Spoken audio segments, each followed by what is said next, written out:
اعوذ باللہ من الشیطان الرجیم بسم اللہ الرحمن الرحیم رب اشرح لی صدری ویسر لی امری واحلل عقدۃ من لسانی یفقہوا قولی۔ عزیز طلباء و سامعین محترم، امید ہے کہ آپ سب بخیر و عافیت سے ہوں گے۔ ہمارا آج کا موضوع سیرت سیدنا ابراہیم علیہ الصلاۃ والسلام ہے۔ حضرت ابراہیم علیہ الصلاۃ والسلام کی ذات مقدسہ وہ ہے کہ جو تینوں بڑی امتوں کے لیے، جس میں یہود ہیں، مسیحیت ہیں، مسلمان ہیں، ان تینوں بڑی جماعتوں کے وہ نہ صرف رہنما ہیں، پیشوا بھی ہیں۔ جناب ابراہیم علیہ الصلاۃ والسلام کا جو دین تھا وہ آپ صلی اللہ علیہ وسلم تک بھی ویسے ہی پہنچا، دین حنیفی۔ اس میں جو چیزیں ایڈ اپ کر دی گئی تھی لوگوں کی طرف سے، آپ صلی اللہ علیہ وسلم نے ان کو ختم کیا اور بہت سی چیزوں کو ویسے ہی جاری فرما دیا جس طرح کہ جناب ابراہیم علیہ الصلاۃ والسلام دین حنیفی میں موجود ہے۔ سامعین محترم، انبیاء کی ذات مقدسہ کل پیغام ہوتی ہے، وہ کل کے کل بالکل معصوم عن الخطا ہوتے ہیں، لیکن انبیاء کرام علیہ الصلاۃ والسلام کی جہاں پر زندگی لوگوں کے لیے مثال ہوتی ہے، میں نے جناب ابراہیم علیہ الصلاۃ والسلام کے چند قرآن پاک کے جو واقعات ہیں، جو بیان کیے گئے ہیں قرآن پاک میں مختلف جگہوں پر، میں نے ان میں سے کچھ پیغامات کو اخذ کیا ہے۔ اس میں سب سے پہلا جو پیغام ہے وہ ہے توحید اور وحدت کا۔ جناب ابراہیم علیہ الصلاۃ والسلام، ہم سب جانتے ہیں کہ جس معاشرے میں، جس سوسائٹی میں اور جس گھر میں پیدا ہوئے، وہاں پر اگر دیکھا جائے تو صرف بت پرستی تھی۔ نہ صرف بت پرستی تھی بلکہ وہاں پر بت بنائے جاتے تھے۔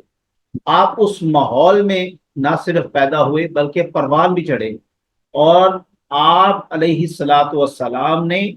اللہ تعالیٰ کی توحید اور وحدت کا علم بلند کیا۔ اس کے بعد جو دوسرا واقعہ ملتا ہے وہ معلوم ہوتا ہے کہ جناب ابراہیم علیہ الصلاۃ والسلام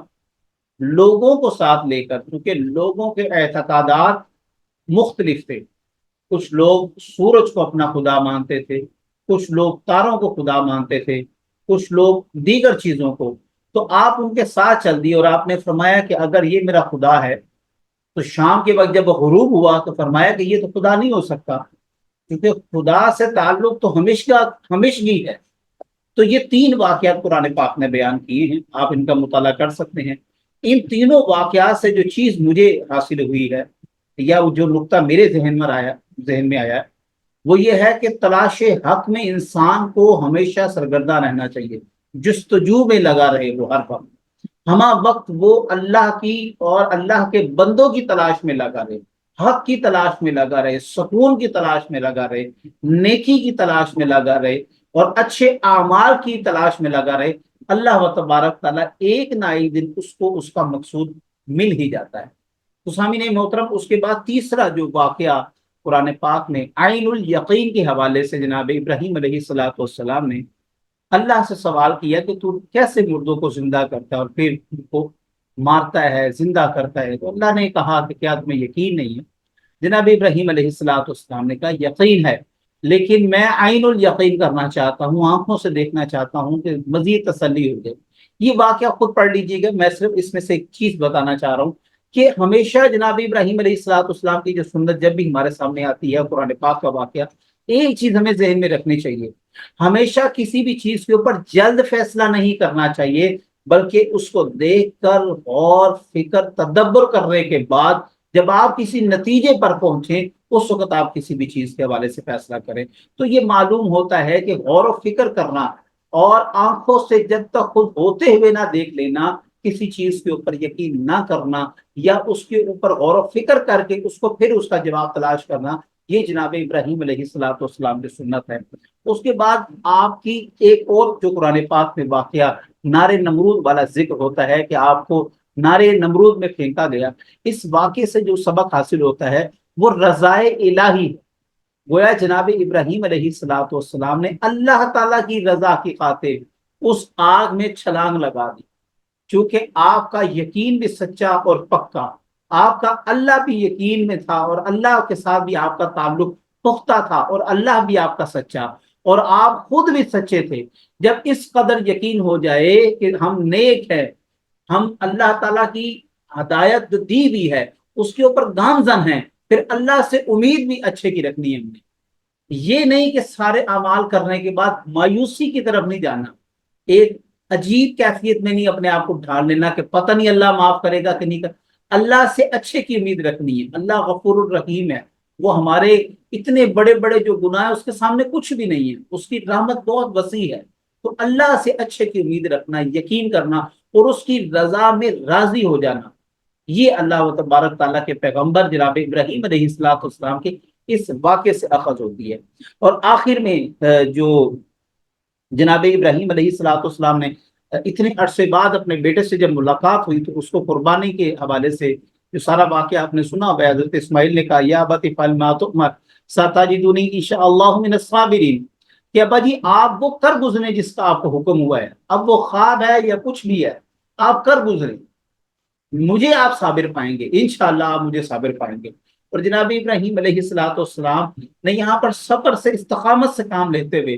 اللہ کے حکم کی بالکل جس طرح اللہ کا حکم ہوا تھا اسی طرح آپ نے اس امر کو کر دیا، اور پھر اللہ تعالیٰ نے وہ آگے آپ سارا واقعہ جانتے ہیں کس طرح مینڈا آیا اور وہ سارا معاملہ پیش آیا۔ تو سامعین محترم کہ 4 سے 5 ہمیں بڑے بڑے اسباب جناب ابراہیم علیہ السلام کی زندگی سے ملتے ہیں،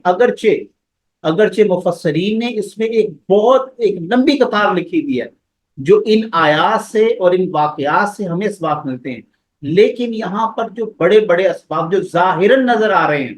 اگرچہ اس میں مخفی حکمتیں بہت ہیں، اس میں واقعات بہت زیادہ ہیں، اس میں بہت زیادہ اسباب موجود ہیں، رموز موجود ہیں، لیکن میں نے صرف 4 سے 5 چیزیں بیان کی۔ سب سے پہلے توحید اور وحدت کا درس ہمیشہ انسان کو دیتے رہنا چاہیے، تلاش حق میں رہنا چاہیے، انسان کو ہمیشہ نیکی کی تلاش میں رہے، اچھے کی تلاش میں رہے، عین الیقین ہر چیز کو غور و فکر سے اس کو دیکھے، تدبر کرے، خواہ وہ قرآن ہے، حدیث ہے، نیک اعمال ہے، اچھی بات ہے، اس کے بعد اس کے اوپر عمل پیرا ہو اور اس طرح عمل پیرا ہو کہ پھر اس سے کبھی پیچھے نہ ہٹے۔ رضائے الہی کے لیے اگر آپ کو جان بھی دینی پڑے تو اللہ تعالیٰ کی رضا میں اپنے آپ کو راضی رکھیں۔ اس کے بعد آخر کا جو درس ہے وہ ہے صبر اور استقامت۔ اللہ کا حکم آ گیا ہے تو پھر وہاں پر میری اور آپ کی کوئی حیثیت نہیں ہے، کوئی بات نہیں ہے، کوئی سوچ نہیں، کوئی فکر نہیں ہے، پھر اللہ کا حکم ہے اور ہمارا سر تسلیم خم ہوگا انشاءاللہ تعالی۔ سامعین محترم یہ مختصر سے واقعات میں سے جو اسباب کے آپ کے سامنے گوش گزار کیے، امید ہے کہ آپ کو یہ واقعات اچھے لگے ہوں گے۔ اپنی دعا میں یاد رکھیے گا۔ جزاک اللہ، اللہ حافظ۔